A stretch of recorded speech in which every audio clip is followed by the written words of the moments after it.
वैसे ही भगवान ने रहस्य किया है कि भगवान भोले बाबा भी आज रहस्य का दर्शन करने के लिए चलते हैं।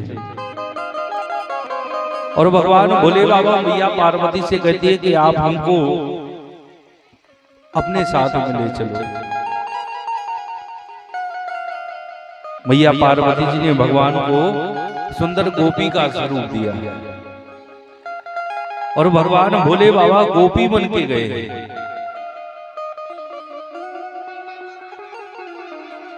आप कभी वृंदावन में जाओ तो वृंदावन में आज भी भगवान गोपी बन के बैठे हैं, गोपी बन के विराजे हैं। उनको कहते हैं गोपेश्वर महादेव। बोलिए गोपेश्वर महादेव की जय। हमारे वृंदावन में केवल पुरुष एक ही है, कौन? केवल कन्हैया, बाकी सब गोपी ही। जो भी वृंदावन में जाए वो गोपी भाव से जाए तो भगवान बाको मिलेंगे, वरना ना मिलेंगे भैया। भगवान भोले बाबा भी वहां गोपी बन के गए और भगवान ने ऐसी बंसी बजाई, ऐसी बंसी बजाई कि भगवान शंकर तो बंसी की धुन को सुन के ही भूल गए। और जब भूले तो सर से सरक गई जब साड़ी, जब वो सर से जो साड़ी पहने हुए थे ना, जो मैया पार्वती ने पहनाई थी, जब वो सर से सरकी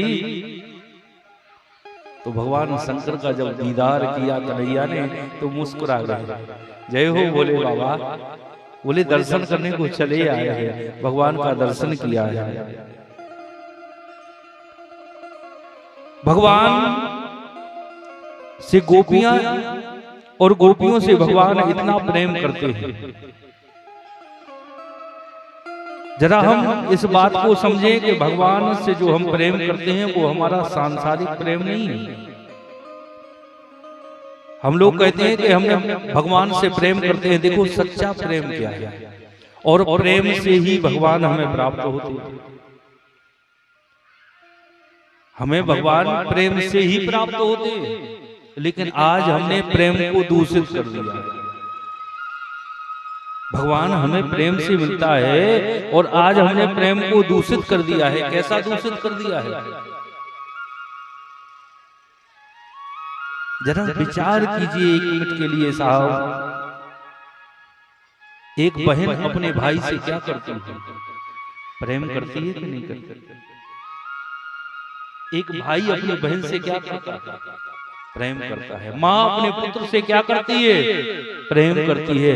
उसी प्रेम से परमात्मा मिलता है। भगवान प्रेम का ही स्वरूप है।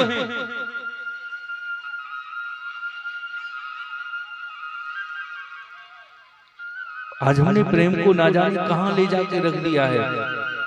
एक मिनट के लिए सोचिए साहब, अगर हमसे कोई अगर एक मिनट के लिए कहे कि हम आपसे मिलना चाहते हैं तो हम लोग कैसे जाएंगे मिलने के लिए? सज धज के जाएंगे कि वैसे ही कपड़े गंदे पहन के जाएंगे? जरा विचार कीजिए, बताइए कैसे जाएंगे? आप लोग एक्टिव बहुत हैं यार, सज धज के जाएंगे, जल्दी बता दीजिए। तो भगवान से जो गोपियां मिलने के लिए गई वो सज धज के नहीं गई। भगवान की जब बंसी को गोपियों ने सुना तो गोपियां जो अपने घर में कोई भोजन बना रही थी ना, तो वो भोजन बनाना भूल गई। खीर में नून, दाल में शक्कर, ऐसी मत बोराई, मुरलिया हरि की मधुवन में धूम मचाई। जब मुरलिया बजी है तो खीर में नमक डाल दिया और दाल में शक्कर डाल दी और उल्टे कर सिंगार गुजरिया बंसी वट को धाई। ये सच्चा प्रेम। प्रेम में स्वरूप नहीं देखा जाता है, प्रेम में सजावट नहीं देखी जाती है। प्रेम आत्मा का संबंध है और ये आत्मा और परमात्मा का प्रेम है साहब। एक गोपी ने तो श्रृंगार किया है, तो कैसा किया? बोले पांव की पायल पहन गले। पांव की पायल को कहां पहन लिया? पांव की पायल पहन गने गले में और कान के कुंडल नाक में लटके, नैनो को कजरा ओठन में लागो। नैनो को कजरा कहाँ लगा? ओठों में लगा है, और माथे की बिंदिया गालन पे साजे। वाह, ये है सच्चा प्रेम। हमें ये भान ही नहीं है कि हमने नैनो के कजरे को कहाँ लगा लिया है और कहाँ चली है, अपने कन्हैया से मिलने को चली है। ये है साहब सच्चा प्रेम। इस प्रेम से ही भगवान मिलता है। इसलिए कहा है राम ही केवल प्रेम प्यारा, जान ले है जो जानन हारा। बाबा तुलसीदास जी कहते हैं अगर जानना चाहते हो उसको तो केवल प्रेम से जान। आज हम लोगों ने प्रेम को वासना बना दिया है। वासना प्रेम नहीं है, प्रेम उपासना का नाम है, और उपासना से ही भगवान मिलते हैं। आज सुखदेव जी महाराज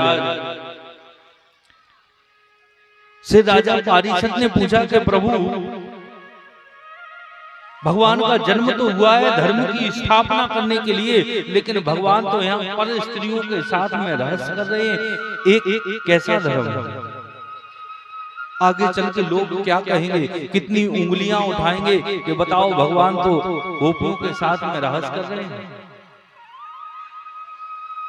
थोड़ा सा अगर वीक पॉइंट अगर मिल जाता है ना, थोड़ी कमजोरी अगर मिल गई तो लोग शास्त्रार्थ करने लगते हैं। एक ऐसा भगवान है, भगवान ने एक क्यों किया, भगवान ने एक क्यों किया? अरे भगवान ने किया है तो हम भी करेंगे, हम लोग कहने लगते। लेकिन ये भारत देश है, यहाँ की माताएं भी बहुत होशियार हैं। एक बार एक भैया टीवी चला के देख रहे थे, टीवी में रामचरितमानस की कथा आ रही थी। बोले देखो दशरथ जी की 3 पत्नियां थी। वो भैया बोले, उनकी धर्मपत्नी ने एक बार सुन लिया। वो फिर बोले देखो महाराज दशरथ की 3 पत्नियां थी। श्रीमती जी का थोड़ा दिमाग खराब हो गया, उन्होंने रिमोट लिया और चैनल बदल दिया। अगले चैनल पे महाभारत आ रही थी। बोले देखो द्रौपदी के 5 पति थे। पति देव जल्दी उठे और टीवी बंद कर दिया। तो बोले महाराज आगे कलयुग आ रहा है, और इस कलयुग में ऐसे ऐसे लोग हैं जो भगवान पे भी शास्त्रार्थ करने लगते हैं। भगवान ने ऐसा किया और भगवान ने ऐसा किया है तो हम भी करेंगे। भगवान ने रहस्य किया है तो हम भी करेंगे, भगवान ने ऐसी लीला की तो हम भी करेंगे। चलो ठीक है, भगवान ने किया है आपको करना चाहिए। ठीक, मैं मानता हूं इस बात को। आप मानते कि नहीं? भगवान ने जो किया वो आपको करना चाहिए। क्यों? क्योंकि भगवान का अंश हमारे अंदर है। ईश्वर अंश जीव अविनाशी चेतन अमल सहज सुख राशि। ईश्वर का अंश जब हमारे अंदर है तो जब ईश्वर ने जो किया तो वो हमें करना चाहिए। ठीक है, अच्छी बात है, करो, लेकिन जरा 1 मिनट के लिए सोचो। भगवान शंकर ने जहर पिया, कौन कौन पिएगा? उनको तो जहर पीने के बाद भी बुखार नहीं आया है। आपका तो जो होगा तो आप भी जानते हैं। भगवान कृष्ण ने 7 कोस लंबे चौड़े गिरिराज जी को 7 वर्ष के कन्हैया ने 7 दिन 7 रात धारण किया है। जरा सोचिए, आप एक छोटे से पत्थर को उठा के, चलो भगवान ने तो अपनी चिंगरी के नाखून पे एक नख पे धारण किया, आप दोनों हाथ से उठाइए, 1 घंटे के लिए उठाएंगे? भगवान ने अग्नि का पान किया। आप थोड़ी सी अग्नि लेके अपने मुंह में रख के देखिए, रख पाएंगे? भगवान ने पूतना को मारा। भगवान ने जो लीला की है वो हम नहीं कर सकते। क्यों? क्योंकि जो समर्थवान होता है उसको दोष नहीं होता है। समर्थ को नहीं दोष गोसाई, रवि पावक सुरसरी की। जो समर्थवान है उसको दोष नहीं होता है। कौन कौन है समर्थवान? रवि, रवि माने क्या होता है? सूर्य। भगवान सूर्य की रोशनी गंदी चीज पे भी आती है, अच्छी चीज पे भी आती है, लेकिन भगवान सूर्य की रोशनी में कोई डिफेक्ट होता है, कोई खराबी आती है? नहीं आती। रवि पावक, पावक मीन्स, पावक मीन्स क्या होता? अग्नि, आग। अग्नि में अच्छा भी जलता है, अग्नि में बुरा भी जलता है, लेकिन अग्नि दूषित होती है? नहीं होती। सुरसरी, सुरसरी मीन्स, सुरसरी मीन्स गंगा, भागीरथी। तो गंगा जी में पूजा करने के लिए हम गंगा जी से थोड़ा सा जल लाए, समझना, गंगा जी से पूजा करने के लिए हम थोड़ा सा जल लेके आए और जल लाके हमने पूजा के लिए रखा, और उस गंगा जल में कोई कुत्ता आके अगर मुंह लगा जाए, आप उससे पूजा करेंगे? नहीं करेंगे। और गंगा जी में तो हजारों कुत्ते बह रहे, आदमी बहते जा रहे, लेकिन फिर भी हम उनको प्रणाम करते जा रहे। क्यों? क्योंकि ये है छोटा सा बिंदु, ये अपूर्ण है, और गंगा जी में जहां बहते जा रहे हैं वो पूर्ण है, और जो पूर्ण होता है उसमें दोष नहीं होता है। हम लोग पूर्ण नहीं है, परमात्मा पूर्ण है, वो समर्थवान है, हम असमर्थ हैं, हम समर्थ नहीं है। इसलिए कहा है समर्थ को नहीं दोष गुसाए।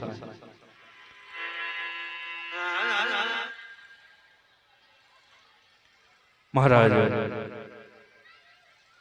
भगवान सुखदेव जी कहते हैं, राम जी ने जो कार्य किया है, राम जी ने जो किया है वो हमें करना चाहिए। राम जी ने जो करके दिखाया वो हमें करना चाहिए, और कृष्ण जी ने जो कहा है वो हमें करना चाहिए। कृष्ण जी ने जो करके दिखाया वो करेंगे तो राधे राधे हो जाएगा। भगवान राम जी क्या करते हैं? बाबा तुलसीदास जी ने लिखा है सुंदर, क्या करते हैं राम जी? भोर होते ही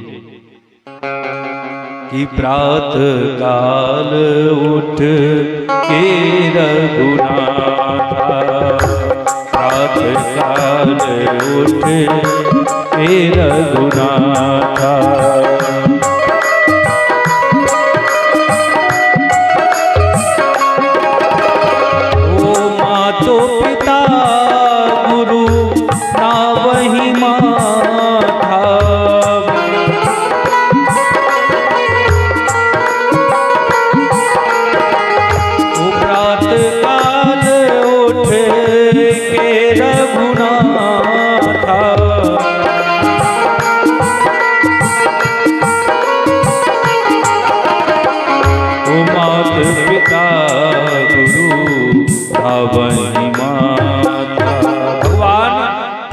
उठ के अपने माता और पिता को सिर नवाते हैं, और हमें भी यह कार्य रोज करना चाहिए। बाबा तुलसीदास जी कहते हैं कि हमें भगवान का नाम लेते लेते अगर हमें चाहिए है कि हमारे घर में सुख और संपत्ति आए। कितने लोग चाहते हैं संपत्ति? तो बताओ, हम आज चाबी बता दें आपको कि संपत्ति आ जाएगी, बिल्कुल 100% गारंटी से पैसा आने लग जाएगा। हाथ उठाइए, कितने लोगों को चाहिए संपत्ति? पीछे वालों को नहीं चाहिए रुपया पैसा? अभी भी कुछ लोग पैसे वाले बैठे हुए हैं शायद। पैसा चाहिए आप लोगों को तो हाथ उठाओ। चाहिए तो आज चाबी बता दें आपको कैसे आया। मानना जरूर, सुनना बिल्कुल ध्यान से। 2 घर थे, 2 घर थे। कितने घर थे? 2 घर।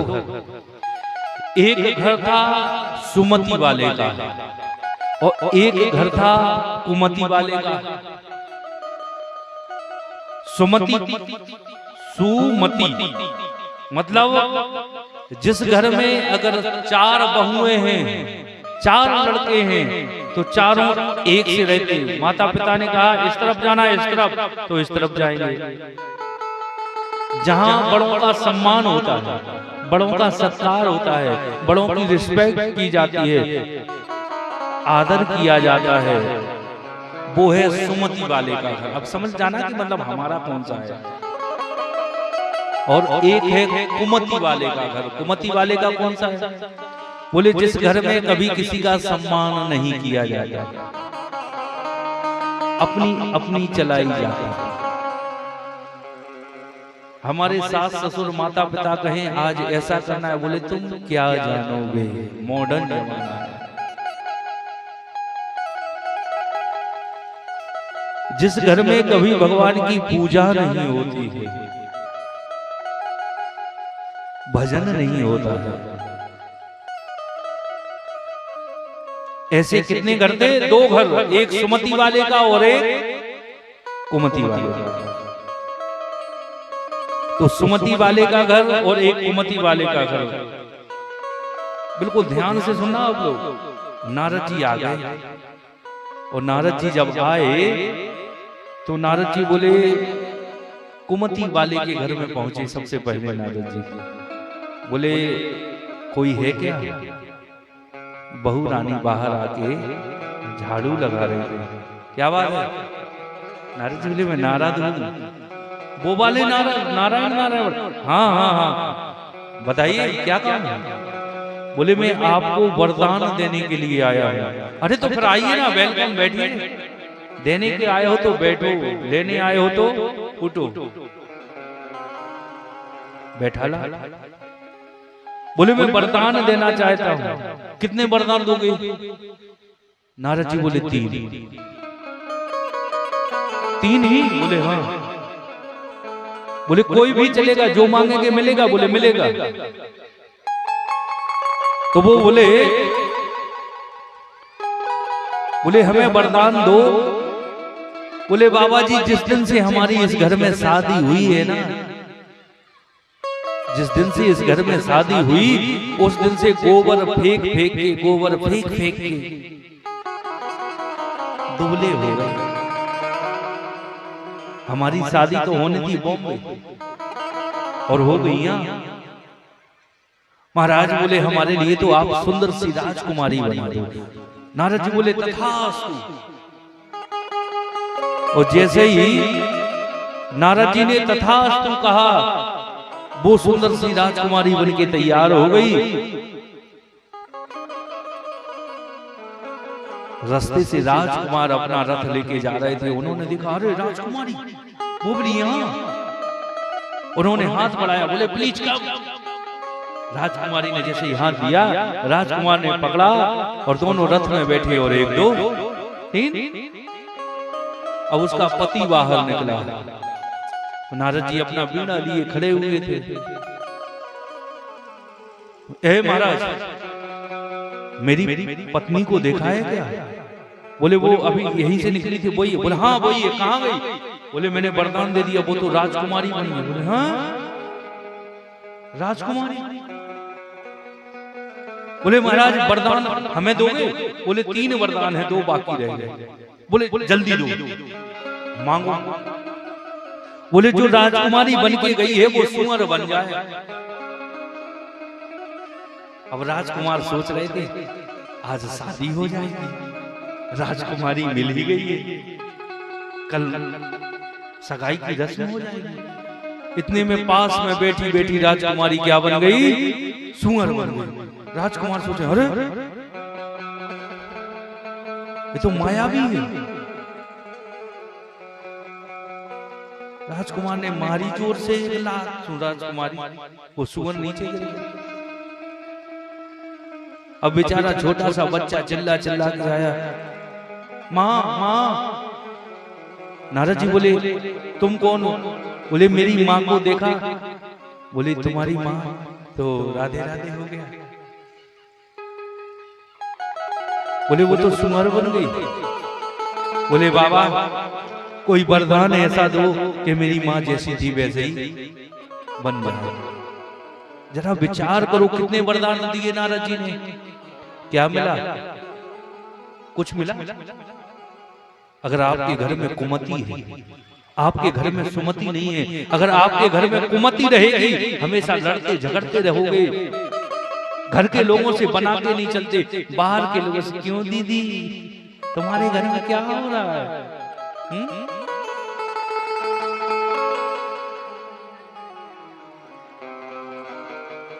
कुमति में रहोगे तो संपत्ति कितनी आएगी।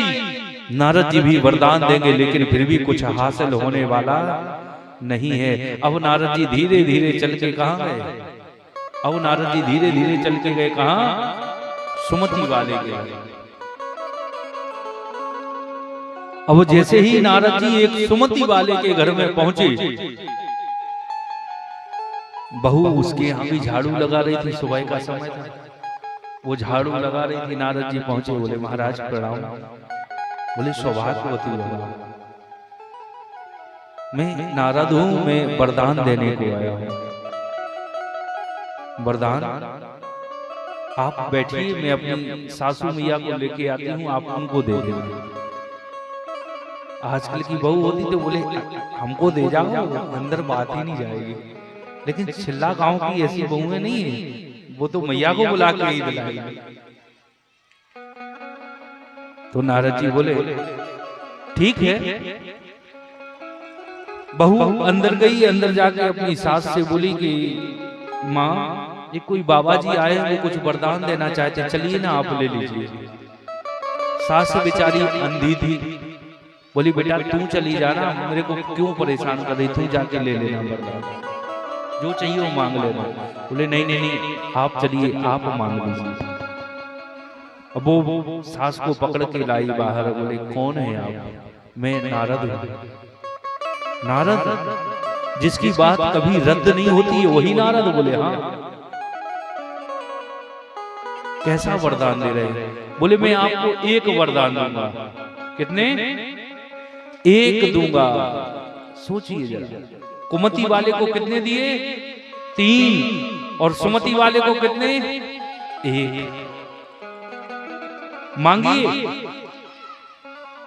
वो सासू मैया बोल पड़ी, बोले बाबा, उसकी बहू के यहाँ कोई लाला भी नहीं था, कोई छोरा नहीं था, उसको दिखता भी नहीं था, गरीब थी, आंख भी नहीं थी। बोले बाबा, हम अपने नाती को सोने के कटोरे में दूध भात खाते हुए देखना चाहते हैं। नारद जी बोले तथास्तु,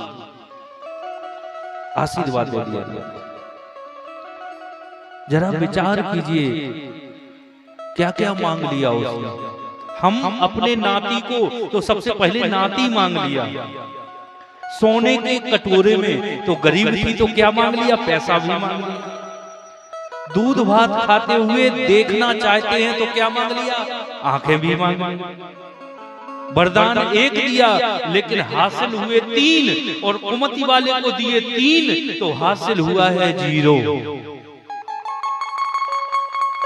अगर आपके घर में सुमति नहीं है, आपके गांव में अगर सुमति नहीं है, तो ये ध्यान रखिए,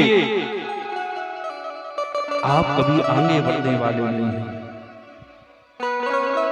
आपके यहां संपत्ति कभी नहीं आएगी, आप आगे की ओर नहीं बढ़ेंगे, आप प्रमोशन की ओर नहीं, डिमोशन की ओर जाएंगे, नीचे की ओर जाएंगे। इसलिए सुमति बना के रहिए अपने घर में, अपने समाज में, अपने गांव में। मेरा उद्देश्य केवल ही होता है, कुछ लोग कहते हैं महाराज मैं देश सुधारूंगा, लेकिन मैं ये कहता हूं मैं एक आदमी को सुधारूंगा। अगर एक आदमी सुधर गया तो एक घर सुधर जाएगा, और एक घर सुधर जाएगा तो एक समाज सुधर जाएगी, एक समाज अगर सुधर जाएगी तो एक गांव सुधरेगा, और जब एक गांव सुधरेगा तो एक जिला सुधरेगा, और जब एक जिला सुधरेगा तो पूरा भारत देश राममय हो जाएगा। ये राम राज्य कहीं और से नहीं आएगा। हम और आपको अंदर के रावण को अलग करके राम का दर्शन करना है सब में, जो हमें एक दूसरे में रावण देख रहे हैं। सुमति अगर हमारे घर में है, आज आप कथा में आए हैं और कथा में आके संकल्प लेके जाइए कि हम अपने घर में सुमति का पालन करेंगे। एक घर में 3 बहुएं थी और चौथी बहू उस घर में आ गई। चौथी बहू जो थी वो सत्संग करने वाली थी। 3 बहुओं ने अपना काम बांट रखा था। मैं किचन का काम करूंगी, मैं पानी भर के लाऊंगी, मैं कपड़े साफ करूंगी। तीनों का काम अलग था। अब जब चौथी वाली आई तो उसने देखा कि कमी कहाँ है। चौथी ने देखा कि पानी की कमी है कि भोजन की कमी है, वो चौथी वाली उसमें लग जाए। बड़ी बहू ने कहा सुनो, दूसरी वाली कपड़े साफ करती है, पहली वाली खाना बनाती है, तू क्या करेगी? बोले जहां कमी दिखेगी मैं वो करूंगी। ये सत्संग करने वाली है। उसने ये नहीं कहा कि मैं कुछ काम को बांट के लूंगी, नहीं, जहां कमी होगी मैं वो करूंगी। मैं भोजन भी बना दूंगी, मैं झाड़ू भी लगा दूंगी। और अगर ऐसा अगर घर परिवार में हो जाए तो घर हमारा बेघर नहीं हो सकता है। वो घर ही लक्ष्मी उसमें वास करने लगती है साहब। और लक्ष्मी चाहिए तो सुमति अपनाइए। बाबा तुलसीदास जी ने यही लिखा है और कहा है क्या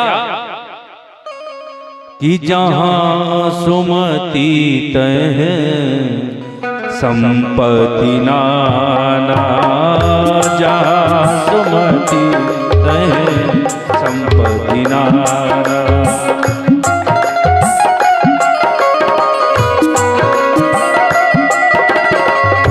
जहां सुमति तह संपत्ति नाना,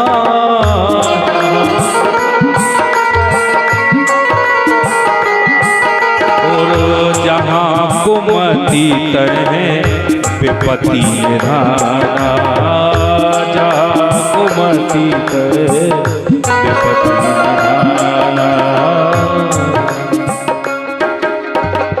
जहां सुमति होती है वहां क्या आता है? वहां संपत्ति आती है। और जहां कुमति होती है वहां पर, जहां कुमति होती है वहां विपत्ति ही आएगी, वहां झगड़ा ही होगा, वहां कभी संपत्ति नहीं आएगी। और आप कहेंगे महाराज आती तो खूब है, लेकिन जैसे ही आती है वैसे ही जाती है। तो सुमति बना के रहिए साहब। सुमति से ही हमें सब कुछ प्राप्त हो सकता है। भगवान की अगर हम कथा को श्रवण करते हैं, आज सुखदेव जी कहते हैं राजन भगवान की कथा में इतनी ताकत है, लेकिन एक काम करना। बोले क्या? बोले कथा को अगर सुने तो। लेकिन हम लोग कथा में आते हैं लेकिन कथा को सुनते नहीं। कई लोगों को हम देख रहे हैं, कोई मोबाइल चला रहा है, कोई वीडियो कॉल कर रहा है, कोई जीप चला रहा है, मोबाइल से कुछ भी कर रहा है। लेकिन हम नाम नहीं बताएंगे, चिंता मत करना कि कौन क्या कर रहा है, लेकिन देख हम सब रहे हैं। जो कर रहा है, जीप चला रहा है कि वीडियो कॉल कर रहा है, क्या जो भी कर रहा है, राम जी जाने, हम सब देख रहे हैं। लेकिन मेरे कहने का मतलब है, 1 मिनट के लिए सोचिए, भगवान की कथा सुनने से क्या मिलता है? एक सेठ जी, कौन? एक सेठ जी के पास उसके कुछ किसान आए और बोले सेठ जी आपको कथा सुनने चलना है। कहाँ चलना है? कथा सुनने। सेठ जी बोले अगर कथा सुनने जाएंगे तो 2 घंटे खराब होंगे, 2 घंटे खराब होंगे, हमारी दुकानदारी बर्बाद होगी। क्या होगा कथा सुनने से? सेठानी बोली अगर नहीं जाओगे तो कल से वो लोग तुम्हारी दुकान पे सामान लेने नहीं आएंगे। बोले जी तो तुमने सही बात कही, अब तो हमें कथा सुनने जाना पड़ेगा। सेठ जी बोले तो सुनो, हम कथा में तो जाएंगे, लेकिन कथा में जाके हम केवल 2 बोल सुनेंगे। कितने? केवल 2। सेठानी बोली जी तो हम मानते हैं कि 2 ही सुनना, तीसरा नहीं सुनना, क्योंकि जल्दी आना है। बोले जाके 2 ही सुनना। सेठ जी बोले ठीक है जी मंजूर है, हम जा रहे हैं कथा में। और जैसे ही जाने को हुए, सेठानी बोली सुनो। हाँ जी।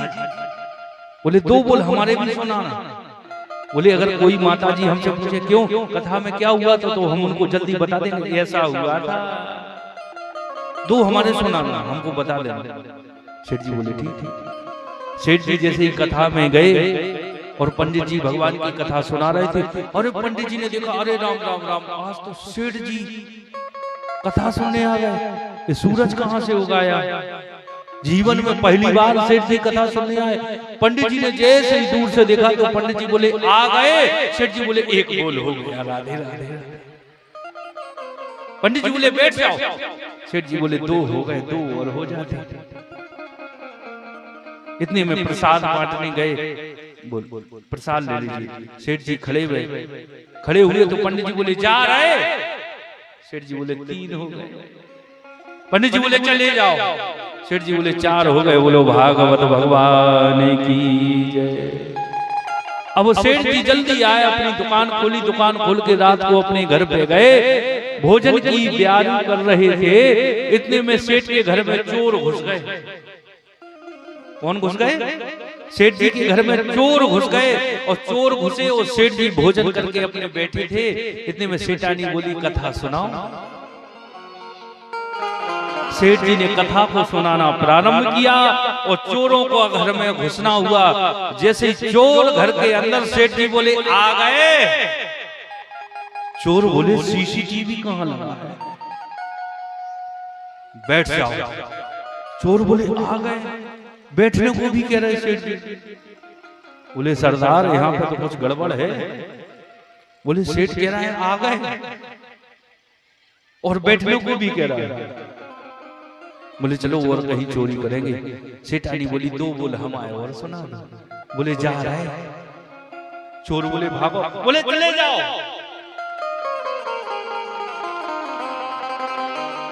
अब जैसे भैया चोर तो भाग गए, बोले दूसरे घर में चोरी करेंगे।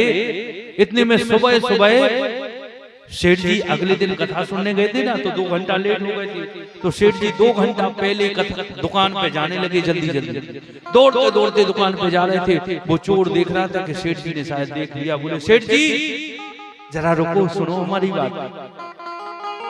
क्यों? बोले सेठ जी का थाने में जा रहा है। बोले हाँ थाने में जा रहा है। बोलो क्या बात है? बोले हम यहीं घुसे थे रात के, तुम आए थे। बोले सेठ जी थाने में मत जाओ, दूसरे घर में 2000 की चोरी करी, तुझे 2000 ले लो, लेकिन थाने में मत जाओ। सेठ जी ने 2000 ले। बोले राधे राधे। और सेठ जी अपने कहां पहुंचे? घर पे। सेठानी बोली पागल हो गए क्या? दुकान का टाइम हो गया, दुकान से वापस क्यों आ गए? अरे बोले गेट बंद कर। गेट बंद कर। गेट बंद करके सुनो क्या? बोले कथा सुनने गए थे, कथा सुनने गए थे। बोले हमने केवल 4 बोल सुने। कितने? 4 बोल हमने सुने, तो 2000 मिले। 4 बोल सुने तो 2000 मिले। कहने जो कथा में दान दे रहा होगा, जो कथा को ध्यान से सुन रहा होगा, उसको कितना नहीं मिलेगा। बोलो राधे राधे। इसलिए दान में कभी हाथ हमें सुकड़ाना नहीं चाहिए। अगर हम दान अच्छे काम में देते हैं तो 10 गुना ज्यादा मिलता है, और गलत काम में भी अगर देते हैं तो 10 गुना ज्यादा मिलता है। हनुमान जी महाराज जब लंका में गए तो राक्षसों ने दान किया। बोले क्या? कोई बोला कपड़ा लगाओ, कोई बोला तेल में बोर के लगाओ, कोई बोला नहीं नहीं घी में लगाओ। तेल बोर पटबान पुनी पावक देव लगा। हनुमान जी की पूंछ में लगाते जा रहे हैं, सब दान दे रहे हैं। इतना लगा साहब कह रहा ना नगर बसन घृत तेला, और बाड़ी पूंछ कीन कपी खेला। हनुमान जी पूंछ बढ़ाते जाते, राक्षस लगाते जाते। लागे रचे मूढ़ सोई रचना। जो मूर्ख होते ना, मूर्ख, वो ये नहीं देख रहे कि पूंछ बढ़ रही के कारण तेल भी लगाते। हनुमान जी बोले चिंता मत करो, ये तो होने दांत टूट जाए अगर तो हलवा खेले, हम हलवा ही लाख नहीं दे घी कि तुम हलवा बना लो। सबने दान दिया, सबने दान दिया। काय के लिए दिया? एक संत की पूंछ में आग लगाने के लिए दान दिया। हनुमान जी कौन है? विभीषण कह रहे हैं कि अब मुझे भा भरोसे हनुमंता, बिन हरि कृपा मिले ही नहीं संता। आज एक संत की पूंछ में आग लगाने के लिए दान दिया है। किसने? राक्षसों ने। हनुमान जी ने जैसे ही पूंछ में आग लगी तो बोले यहां से 1 लीटर तेल आया था, 10% और मिला के 1 कील ले दिया। जहां से जितना चंदा आया सबको प्रसाद दिया हनुमान जी ने। केवल एक घर से केवल चंदा नहीं गया था। कहां से? विभीषण के घर से। तो विभीषण का घर नहीं जला, बाकी सब घर जल गए। तो जिसने गलत काम में अगर धन दिया है तो उसको उसका भी फल मिलता, और जो अच्छे काम में देता है उसको उसका फल प्राप्त होता है। दान की इस कलयुग में बहुत बड़ी महिमा दान की है, लेकिन दान भी किसको देना चाहिए ये ध्यान रखो। सीता भूली दान में थोड़ा भूली ध्यान। सीता जी, जानकी जी के पास दान लेने को कौन आया? रावण। सीता भूली दान में थोड़ा भूली ध्यान। पहले देखे पात्र को, बाद में देवे दान। पहले पात्र को देखो कि ये दान लेने योग्य है कि नहीं है। आपके यहाँ हमारे पंडित जी जो आए थे, इन्होंने इस कथा का प्रोग्राम रखा, इनको श्रेय जाता है। लेकिन इतनी कष्टों के बाद भी इन्होंने इस कार्यक्रम को रखा, लेकिन फिर भी बेचारे 50-60 हजार रुपए लगा दिए। लेकिन अभी इनको आशा नहीं है, अभी 15,000 रुपए केवल महाराज जी के जुड़े। अरे आप लोगों को ये सोचना चाहिए कि बेचारे आए हैं, आपके यहाँ कोई गलत काम नहीं किया। अरे आप सबको बढ़ चढ़ के हिस्सा लेके पूर्ण करना चाहिए, क्योंकि ये माता का दरबार है। जो जितना देता है उसका कभी खाली नहीं होता है, उसके भंडार भरे रखते हैं। भगवान नारद बाबा एक बार भगवान के पास आते हैं, और भगवान के पास में आके नारद जी ने भगवान से कहा है कि प्रभु आप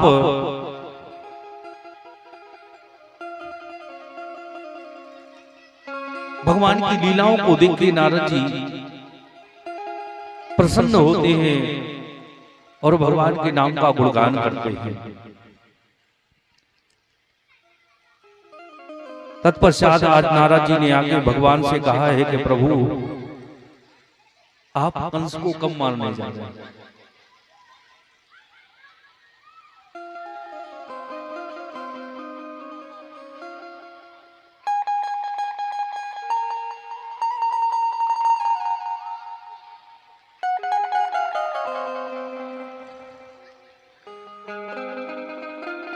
भगवान ने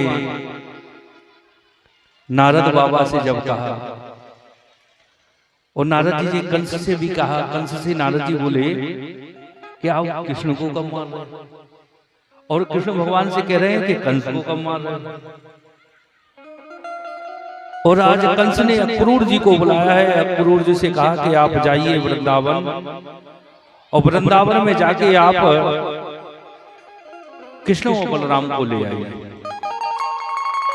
अक्रूर जी महाराज ने सारी रात निकल गई, समझाया है, लेकिन कंस को समझ में नहीं आया।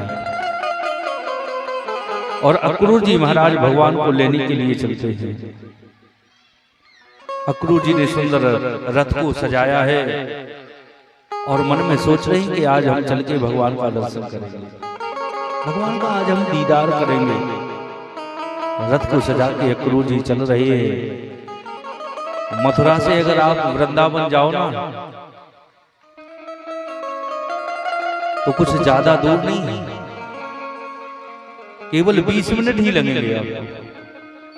लेकिन अक्रूर जी सुबह से रथ लेके कन्हैया को लेने के लिए निकले तो अक्रूर जी को शाम हो गई। क्योंकि जिससे प्रेम होता है, अगर हमसे मिलने के लिए आ रहा है, हम उससे मिलने के लिए जा रहे हैं, तो एक एक पल भी ऐसे करता है, हम बार बार घड़ी देखते हैं, कब वो समय, कब 12 बजे, कब जल्दी 12। अक्रूर जी भगवान के प्रेम में ऐसे डूबे हैं कि सोच रहे हैं मैं कब पहुंच जाऊं, कब मैं पहुंच, लेकिन पहुंच गए, लेकिन फिर भी सोच रहे हैं मैं अभी आया हूं कि नहीं आया हूं। शाम हो गई अक्रूर। भगवान उस समय गऊओं को लेके और बंसी को बजाते हुए भगवान चले आ रहे हैं। अक्रूर जी की तो समाधि लग गई है, समाधिस्थ हो गए हैं। जब भगवान की बंसी को सुना है, रथ से कूद पड़े अक्रूर जी, नीचे आ गए और रथ से कूद के अक्रूर जी महाराज भगवान को प्रणाम किया है, भगवान ने चरणों को छुआ है। हमारे काका जी आ गए हैं, काका जी को प्रणाम किया है। भगवान ने अक्रूर जी से कहा कि आप घर पर जाके बाबा और मैया से ये मत कहना कि हमें कंस ने किस लिए भेजा है। आज अक्रूर जी महाराज नंद बाबा के नंद महल में आए, प्रणाम किया है। आज सबने बैठ के भोजन पाया है और भोजन पाते हुए नंद बाबा ने कुशलता पूछी है और इधर कहा है कि आपका आगमन क्यों हुआ है, किम कारण, क्या कारण है। अक्रूर जी बोले कंस एक यज्ञ करा रहा है और उस यज्ञ में कृष्ण और बलराम को आमंत्रित किया है, आप सब लोगों को चलना। यशोदा मैया दूर बैठी बैठी सुन रही है, और जब यशोदा मैया ने सुना कि कृष्ण और बलराम को लेने के लिए आए हैं, यशोदा मैया भोजन कर रही थी उस समय। जैसे ही एक गिलास तोड़ा है और कृष्ण के जाने की खबर को सुना है, वो गिलास नीचे गिर गया यशोदा मैया। और जैसे ही वो गिलास नीचे गिरा, इधर भगवान जब सो रहे हैं, भगवान की नींद खुली है, भगवान ने देखा है कि बिस्तर पर कहीं मैया नहीं दिख रही है। भगवान जाके जब देखा मैया, ओ मैया, तो यशोदा मैया एक खम्भे से टिकी टिकी केवल उनकी आंखों से आंसू गिर रहे हैं, रो रही है यशोदा मैया। भगवान बोले मैया तो को का भयो, तू काहे रो रही है। बोले लाला अक्रूर जी तुम्हें लेने आए हैं ना, तुम्हें मैं अपनी आंखों से ओझल नहीं करना चाहती, मैं तुम्हें कहीं नहीं जाने दूंगी। भगवान बोले मैं आज जाऊंगा, मैं परसों आ जाऊंगा ना। बोले लाला मैं तेरे बिना कैसे रहूंगी, तुम अगर मुझे एक पल के लिए भी मेरी आंख से ओझल होता है तो मुझे लगता है कि मेरे प्राण तन से चले गए। तू मुझे छोड़ के चला जाएगा तो मैं जीवित रह पाऊंगी क्या।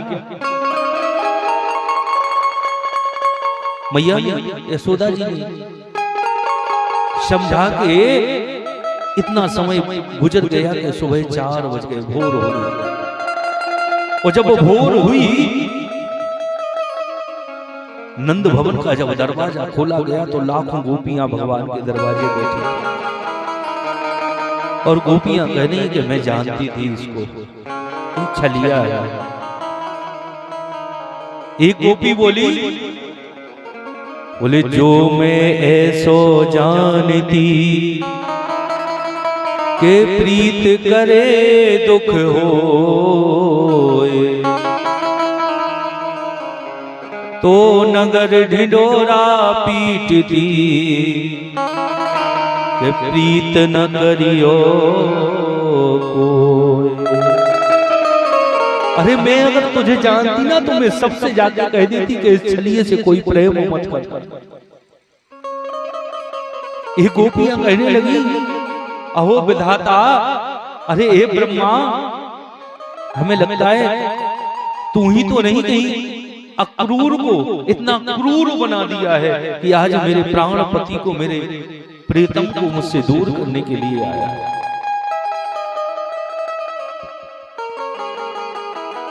और जैसे ही अक्रूर जी ने रथ सजाया है, भगवान उस रथ पे बैठाला है अक्रूर जी महाराज, और रथ पे बैठा के जैसे ही चलते हैं अक्रूर जी, इधर गोपियां रथ के सामने लेट गई।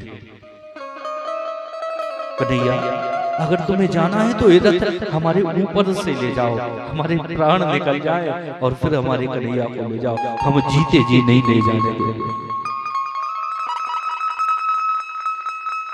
जैसे ही गोपियां रथ के सामने लेट गई हैं, भगवान ने कहा है राधे तेरी आंखों में आंसू नहीं आना चाहिए, अगर तेरी आंखों में आंसू आएंगे ना तो मैं अपना कार्य पूरा नहीं कर पाऊंगा। कि तभी कहा घनश्याम ने कि सुनो ग्वाल ब्रजबाम, ओ राधे राधे सुमरना कि आ जाएंगे श्याम। श्याम तुमसे दूर नहीं है, तुम राधे राधे सुमरना, श्याम तुम्हारे करीब तुम्हें दिखेगा। लेकिन इधर गोपियां रो रही हैं, आंखों से अश्रु धार आ रहा है। अरे गोपियों की तुम कौन कहे? अरे साहब ब्रज में जो गौओं को भगवान ले जाते थे, आज उन गौओं की आंखों से आंसू बहे जा रहे हैं, रुक नहीं रहे हैं। जो मोर नाचती थी वो मोर कह रही है कि आज के बाद हमें नाचने को नहीं मिलेगा, आज ही जी भर के नाच लो केवल। आज ब्रज में ऐसे लग रहा है जैसे कोई शमशान बन गया हो, हर तरफ सन्नाटा ही।